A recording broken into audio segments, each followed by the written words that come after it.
I'm here at the Crown Isle Golf Course in Courtenay. We're just finishing up a client seminar, and I want to talk about something that causes the most conflict in relationships, and that's the topic of money.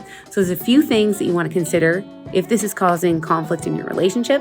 I promise you there is help on the way, and it's in the way that you're going to address that conversation with them. And there's a few key points that I wanted to mention. So let's go through them now. So when you're talking about money with your spouse and it has the potential to have conflict, you want to ensure that you're saying it in a way that they can hear you, which means not criticizing them, making sure that they don't feel attacked. So you're going to couch it in a way that shows them that you're trying to work together as a team to achieve your future goals. And it's a teamwork thing. And so you're going to say, let's sit down and have a conversation. We have these things that we're trying to achieve together in the future. So let's talk about how we can make that happen. And there's a few key things you want to think about when you're doing that. So number one, you want to make sure that you're saying it in the way that they can hear it, which means, of course, like I just mentioned, working together as a team. Number two, it's important to understand that your spouse may have different feelings about money.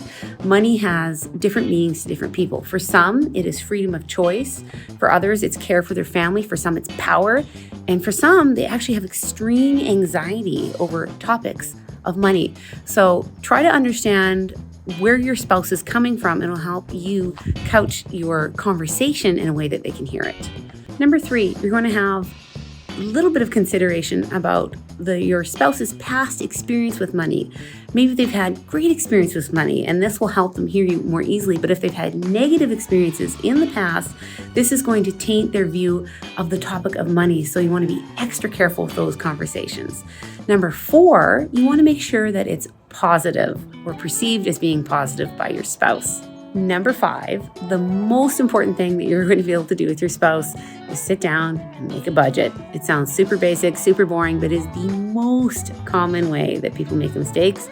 They just don't know what they're spending, and you have to have both partners on board. It does you absolutely zero good if only one of you is doing the budget and the other one's just sort of spending money. So make sure you sit down, do the budget together.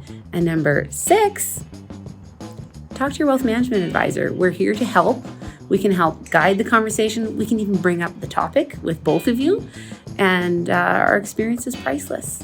I'm Anna Hilberry. Thank you so much for listening.